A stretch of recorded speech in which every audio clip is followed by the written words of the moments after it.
Guys, இன்னைக்கு நம்ம cauliflower biryani செய்ய போகிறோம். அதுக்கு இப்போ எண்ணெய் ஊற்றணும்.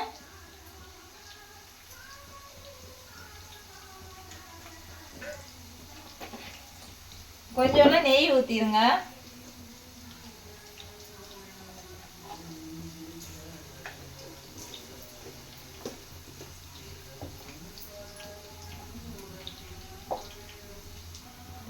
எண்ணெய் நெய்யெல்லாம் போட்ட பிறகு பட்டை, கிராம்பு, ஏலக்காய், பிரியாணி இலை இந்த மூணையும் போட்டு பொரிய வைக்கணும்.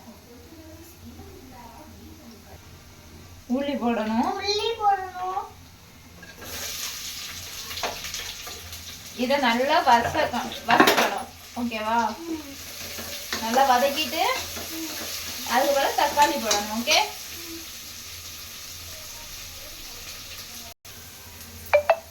இப்போ இஞ்சி பூண்டு போடணும். கொஞ்சம் போட்டால் போதும். அதுக்கப்புறம் நல்லா வதங்கணும்.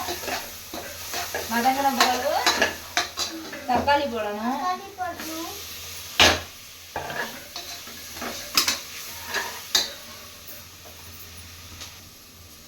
அதுக்கு பிறகு கொத்தமல்லி, புதினா போடணும்.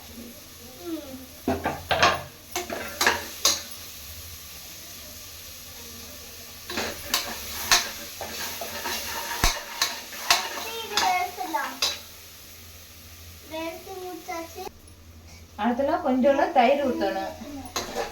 ஊற்றிட்டு நல்லா கலக்கி விடுங்க. அதுக்கப்புறம் கொஞ்சோட மஞ்சள் பொடி,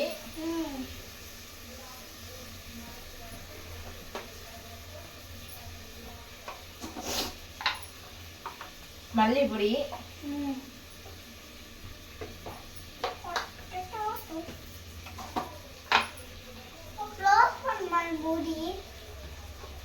அதுக்கு வத்தல் பொடி,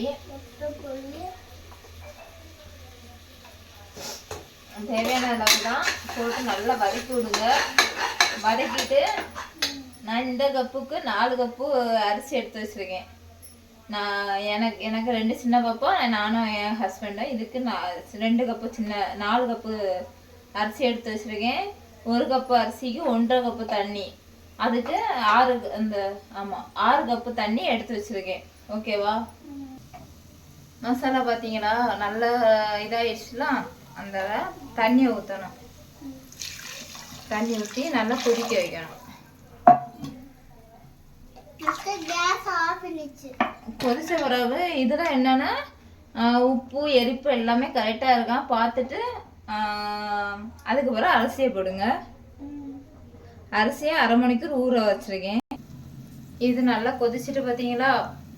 அதுக்கு பிறகு அரிசியை போடணும்.